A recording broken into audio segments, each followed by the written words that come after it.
There are numerous strategies adopted by spiritual seekers throughout the ages to try to address the divergent poles of the various aspects or personalities within each individual.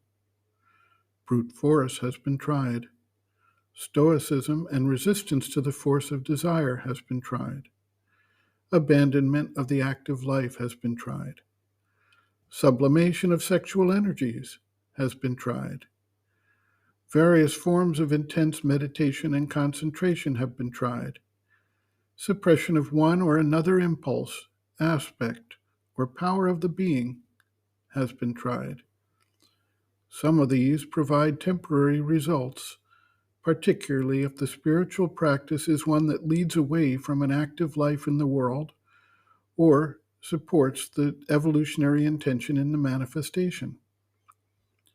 Sri Aurobindo's view of yoga provides a very different approach and result.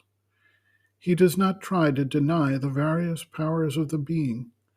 Rather, he sees the truth that lies behind each of these powers and works to integrate them into an harmonious and coordinated whole, representing all the powers and potentialities of the human being as the seeker undertakes to upgrade and transform his nature from that of the human animal to the spiritual individual aligned with the divine intention in the universe. Sri Aurobindo writes, quote, "What are you going to do with all these people? If you want nirvana, you have either to expel them or stifle them or beat them into coma. All authorities assure us that the exclusive nirvana business is a most difficult job. Dukkham dehavadbihi, says the Gita, and your own attempt at suppressing the others was not encouraging. According to your own account, it left you as dry and desperate as a sucked orange, no juice left anywhere. If the desert is your way to the promised land, that does not matter.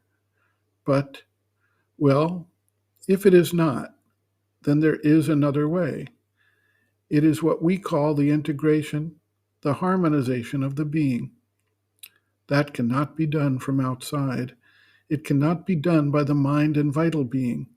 They are sure to bungle the affair.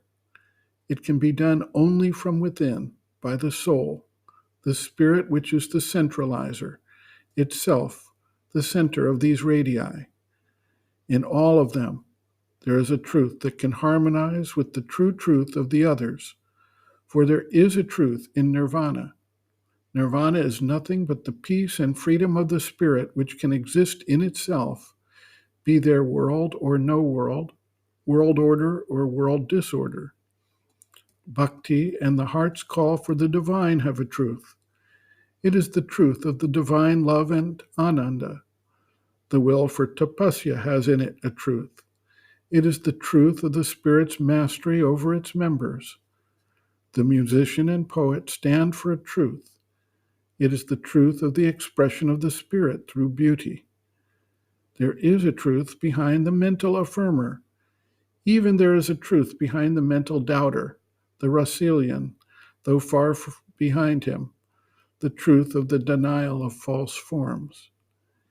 Even behind the two vital personalities, there is a truth, the truth of the possession of the inner and outer worlds, not by the ego, but by the divine.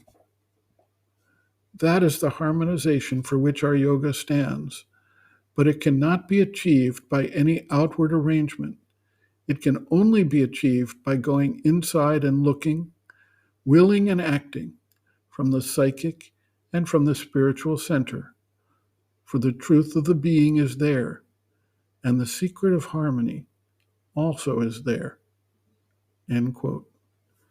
Reference, Sri Aurobindo and the Mother, Our Many Selves, Practical Yogic Psychology, Chapter 5, Organization, Harmonization, Unification, pages 144 to 145.